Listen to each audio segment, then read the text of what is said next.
Assalamualaikum warahmatullahi wabarakatuh. Halo, selamat pagi semuanya. Gimana kabarnya hari ini? Alhamdulillah sehat. Alhamdulillah, ibu pun juga sehat. Dan ibu juga senang kalau kalian sehat semua. Kita berjumpa kembali ke mata pelajaran IPA tentunya. Ibu mau kalian tetap semangat ya, karena masih pagi. Jadi aura semangatnya harus kita pancarkan semuanya. Dan ini sudah pada makan semua kan? Biar punya energi dan kita juga bisa terus aktif dan berenergi. Semangat tentunya untuk menuntut ilmu ya, agar ibu juga mempermudah kalian uh, untuk belajar seperti itu. Jadi sebelumnya kita mulai terlebih dahulu untuk membaca doa agar pembelajaran hari ini bisa diridhoi oleh Allah dan kita bisa lancar dalam mencari ilmu, dan tentunya ibu juga dipermudah untuk memberikan ilmunya. Oke, jadi mungkin ketua kelas atau yang bisa mewakili ya. Jadi kita mulai dengan membaca doa. Silahkan.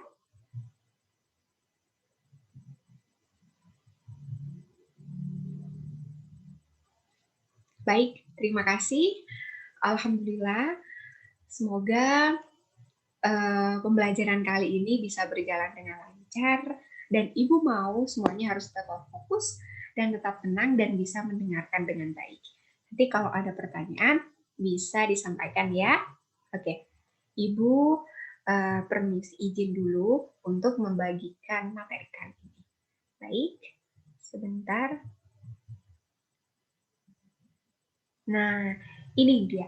Kita ke materi sistem reproduksi pada manusia. Baik. Oke. Jadi, murid-murid Ibu, kita masuk ke sistem reproduksi pada manusia. Jadi, kenapa sih kita harus mempelajari ini? Karena ini sebuah ilmu, dan itu ilmu harus kita pelajari. Ini bukan sebagai lelucon ya, karena banyak yang menganggap ini dijadikan lelucon seperti itu. Baik, kita ke sistem reproduksi pada manusia. Sebelumnya udah kenal ya, reproduksi pada manusia, ada yang perempuan, ada juga yang laki-laki. Dan ini juga dipelajari di SD, kita mengulang dan kita mempelajarinya mendalam. Oke, baik. Nah, yang akan kita pelajari ada 4 poin nih. Ibu akan mempelajari tentang yang pertama yaitu pembelahan sel, yang kedua ada alat reproduksi pria atau laki-laki, kemudian wanita, dan gangguannya atau penyakit dari reproduksi, kemudian cara menjaga kesehatan organ reproduksi. Baik. Nah, sebelum ke poin 4 tadi, apa sih reproduksi itu? Apa sih reproduksi itu ya? Ada yang mau jawab? Udah tahu di sini. Oke. Jadi, reproduksi itu merupakan proses biologi suatu individu untuk menghasilkan individu baru.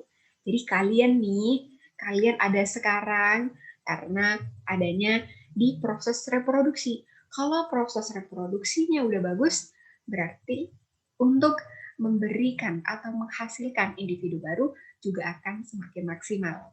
Nah, kemudian tujuan dari reproduksi itu apa sih? Ya, nah di sini juga ada, yaitu menghasilkan generasi selanjutnya atau melestarikan jenisnya. Kalian ini ada generasi-generasi yang akan datang. Dan kalau organ reproduksi kita baik, yang kata ibu tadi, organ reproduksi kita bagus, maka generasinya juga akan bagus, akan maksimal dalam produksinya. Kemudian kita masuk ke materi pertama, pembelahan sel. Nah, pembelahan sel ini ada dua nih, anak-anak ibu. Ada yang mitosis dan meiosis. Udah ada gambarnya.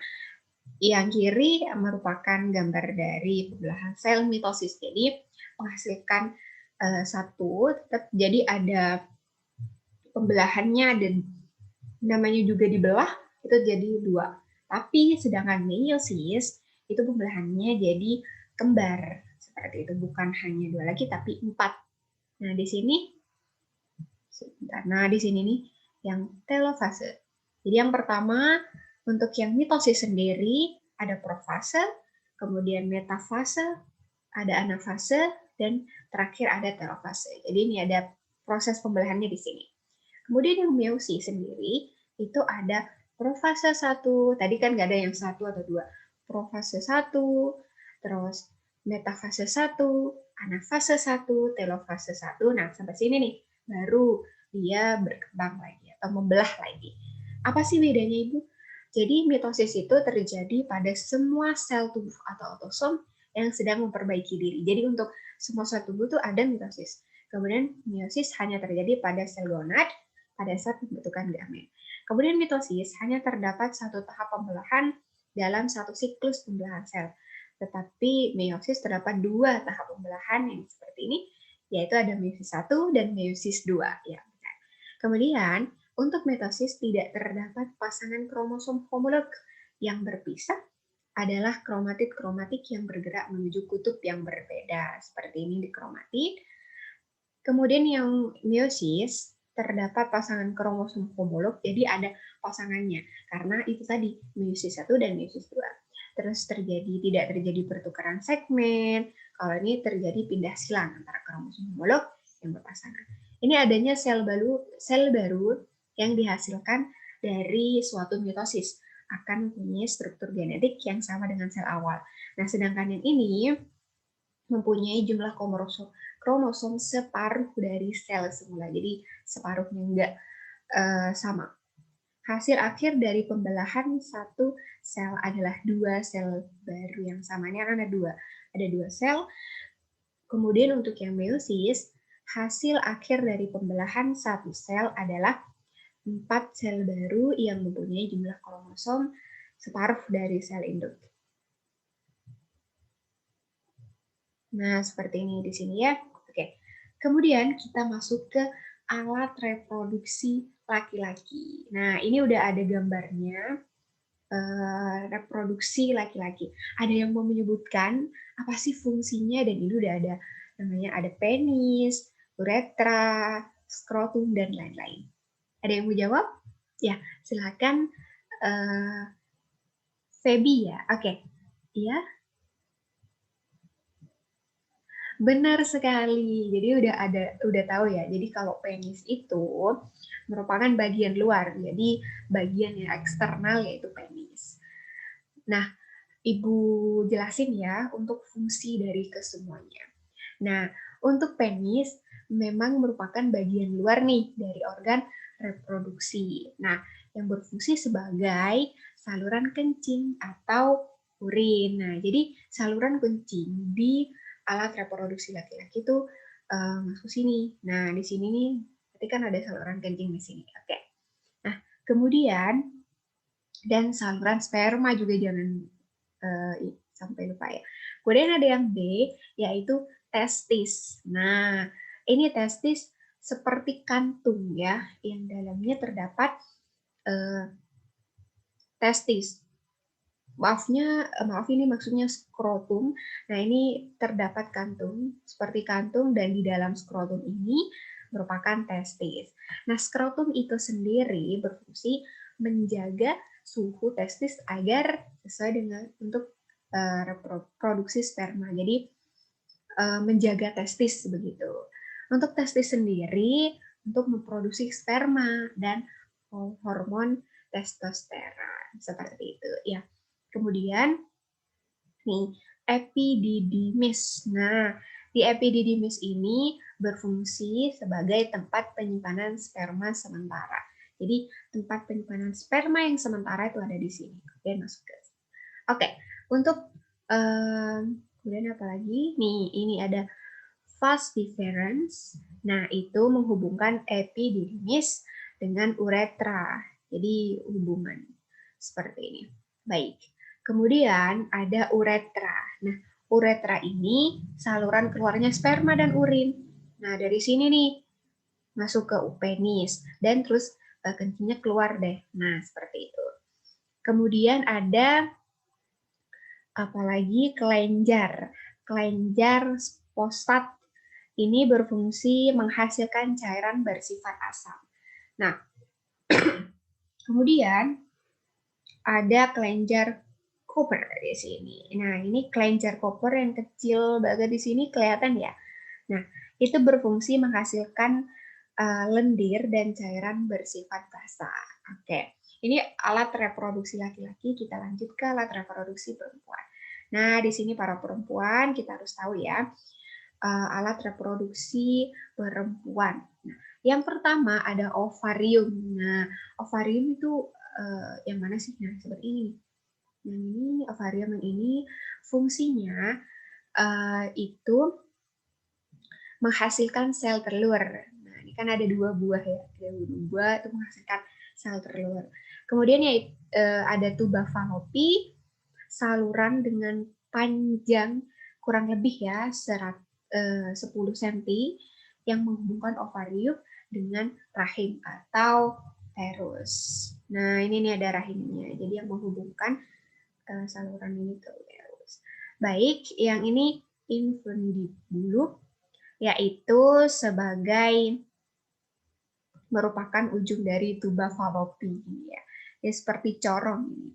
Kemudian ada rahim atau uterus. Nah, itu berfungsi sebagai tempat berkembangnya janin. Jadi di sini janinnya kalau kita ibu kita mengandung di sini berkembangnya janin di sini tuh selama kehamilan. Jadi di rahim ini ada kalian tuh seperti itu. Ya. Kemudian yang endometrium. Nah, lapisan yang membatasi rongga rahim dan meluruh saat menstruasi. Nah, di sini nih ketika mens kan udah pada mens ya. Nah, di sini biasanya darahnya. Kemudian ada vagina. Vagina apa sih? Saluran yang menghubungkan lingkungan luar dengan rahim, saluran mengalirnya darah, menstruasi, dan saluran keluarnya bayi. Jadi di sini tuh bayi akan keluar dari vagina. Kemudian ada cervix. Nah, cervix ini struktur rahim bagian bawah yang menyempit. Nah, di sini kan ada rahim tuh. Nah, di sini baru ada cervix namanya, struktur yang menyempit dan membuka ke arah vagina. Jadi di sini ada bayinya nanti, misal ada janinnya, baru nanti ini akan keluar ke sini seperti itu. Oke, nah kemudian gangguan alat reproduksi. Jadi reproduksi itu pasti mempunyai gangguan dan penyakit ya. Yang pertama ada endometriosis, yang kedua ada kanker serviks. Biasanya kanker serviks ini berkenaan dengan wanita, cewek-cewek ya. Kemudian ada PCOS, ada fibroid rahim dan HIV atau AIDS dan disfungsi seksual. Jadi ada fungsinya yang belum sesuai seperti itu.